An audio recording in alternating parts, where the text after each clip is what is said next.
Welcome back, folks. My name is LastKnownMeal, and today we're gonna be talking about the day before. Now, if you're not following the situation around this game, basically 3 months ago we saw like the big gameplay footage regarding this, and what they showed was basically a new open world survival MMO, which reminds you a little bit of The Division, The Last of Us, and so on. And basically, when you compare all of these images and the gameplay footage we have received, it looks insane. It looks something that is almost too good to be true. And that's when I made a video on it, saying that some of the elements in this game, like for example the gameplay footage we have seen, looks too scripted to be true. And especially like there has been a lot of videos after that where you have a bunch of amazing, YouTubers talk about this, and you also have a review video where you had two developers talk about this and analyze the gameplay, and even they raised some red flags saying that some of this gameplay looks too good to be true. It looks like it's scripted, especially like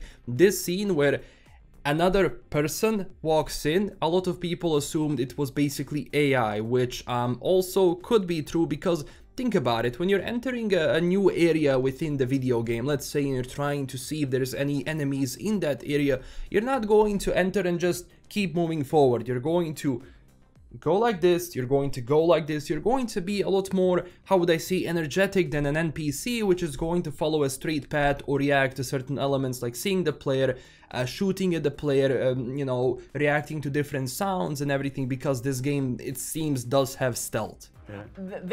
To move like that, they would have to be AI, because if it was a real player, the animation wouldn't be that smooth. When you actually play a game, you're kind of jittery. Now, of course, when you look at all of this gameplay footage, and when you see this, it looks grandiose, it looks big, but there is something fishy. And also, like, those developers recognize this because they said this could be a vertical slice. Now, of course, if you don't know what vertical slice is, during the development you're going to have one portion of the game which is going to be fully developed, so you actually see like what fits in the game, what doesn't fit, what sort of mechanics do you want, what sort of mechanics you don't want in the game itself, and it's going to give you like a bigger picture of what you want from the game.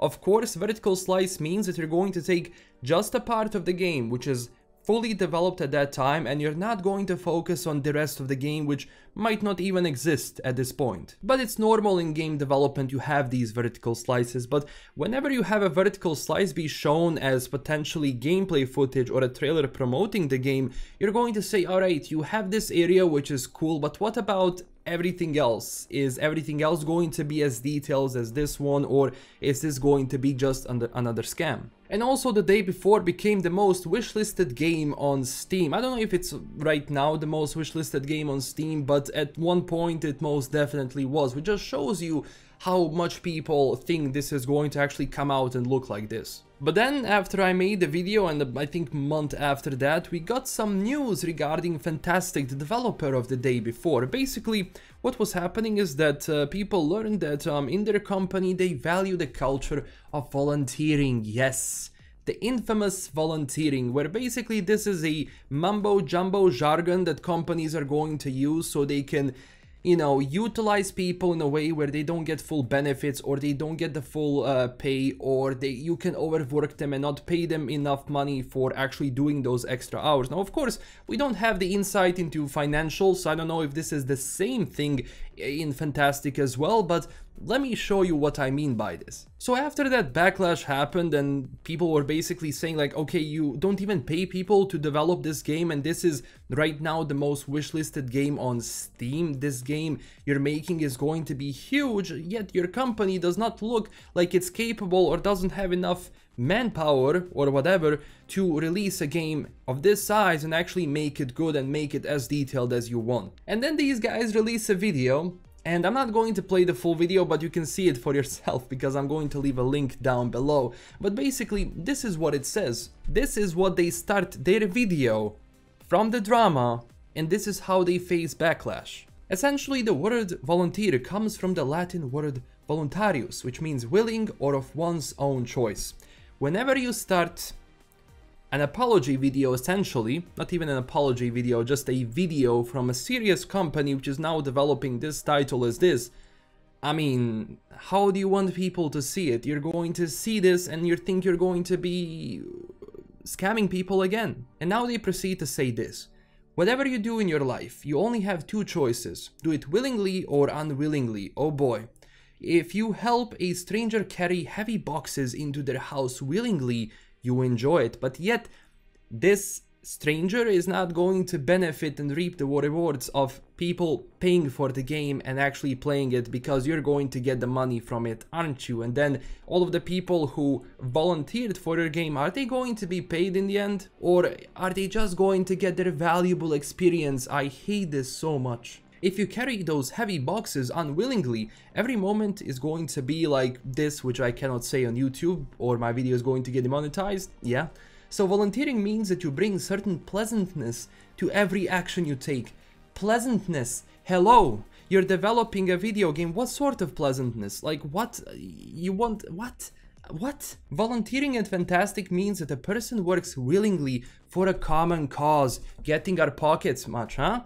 We consider all team members, including employees, volunteers. This idea comes from our own experience and aspiration. We, the founders of Fantastic, Eduard and Eisen, consider ourselves volunteers, not only for Fantastic, but in every sphere of life.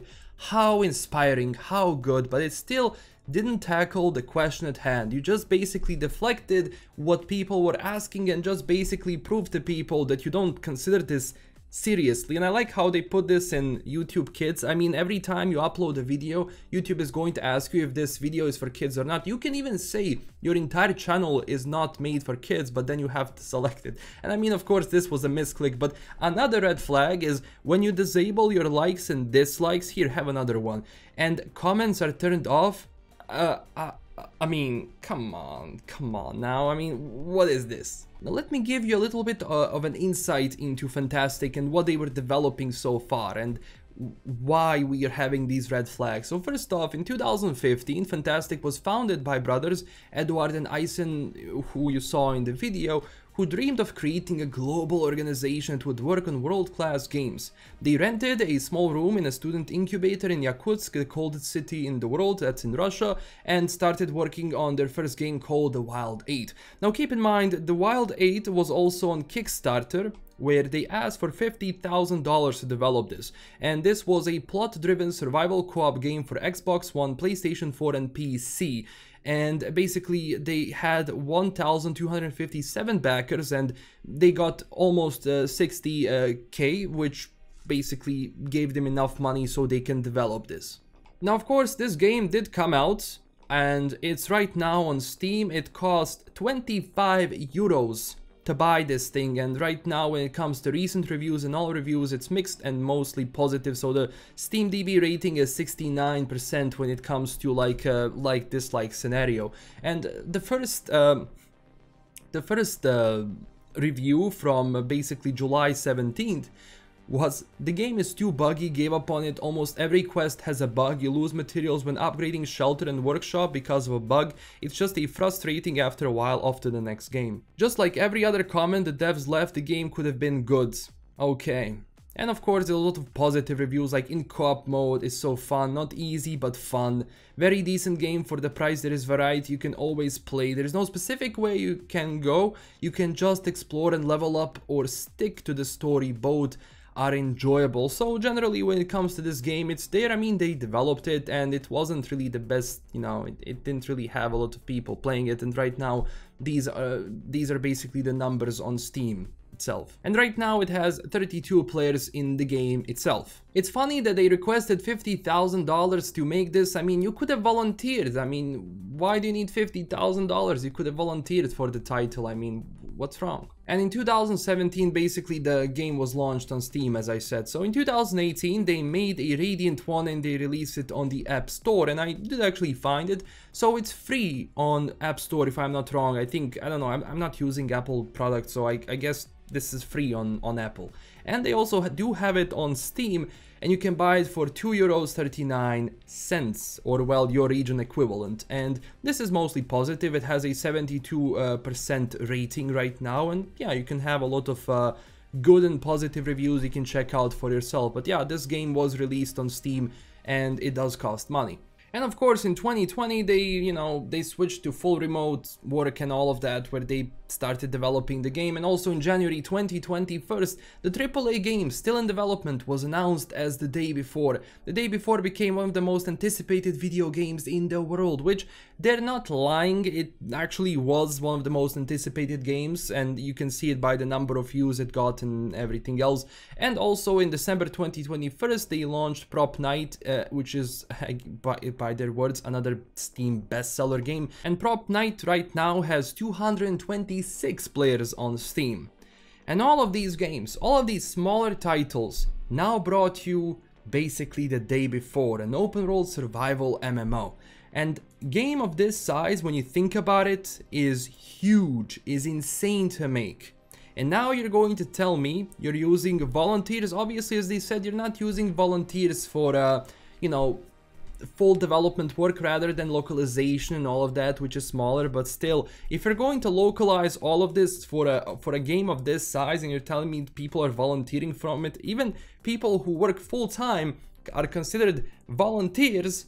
Oh man, that's a lot of jargon that you can basically take to have different, how would I say, contracts with those people, where you can pay them in different ways and actually like even not pay like the rest of the benefits they could use if they were a full-time employee. So you're gonna have companies use this jargon, but don't think it's just randomly placed there. There is always a reasoning behind this. I was involved in those things, and basically I was, you know, burned by those things in the past when I was trying to volunteer for something, you know, in the past, when I was getting my foot through the door in my own work. And again, a lot of this gameplay looks absolutely scripted. So now when you're having a game this big, this serious, and you have developers do this sort of a video, it just shows you that there is a little bit of immaturity there, when you cannot really fully like think that are these people even capable of making this game. And there is two scenarios which we're probably going to see about this, and don't get me wrong, I want this to succeed, but whenever you have things happen like this and people like who are developing, who are founders of the company, say stuff like this, it's always funny, and it just doesn't bring any positivity into the discussion itself. So two things I would think are going to happen. Number one, if this ever comes out, it might be just a washed down version of what you're seeing right now. Because honestly, with the amount of detail here, with the amount of quality here, this looks definitely like this was baked in, and at the same time, extremely scripted. So they sell you something which is not going to be the actual experience of the game. Because think about it, this is going to be an open world MMO. Things are not going to look this cinematic. How buggy is the game going to be in this scenario?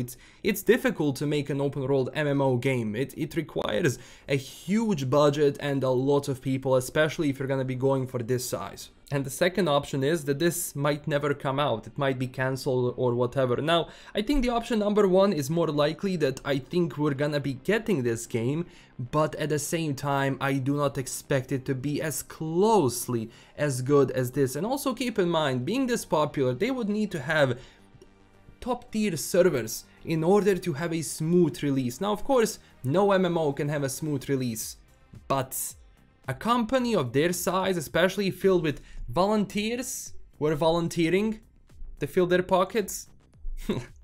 So yeah, that's what I think about it generally. I don't have high hopes for this game, and something smells really bad. Something smells like a bad salmon over here, which, you know, just leaves a bad taste in your mouth when you taste it. So I don't know. I think I want The Day Before to be great, but with the amount of red flags being raised here, and with, you know, developers treating the drama like this in their video, starting with where the word volunteer comes from, like people don't know what volunteer means. I mean, it's so bad. I don't know.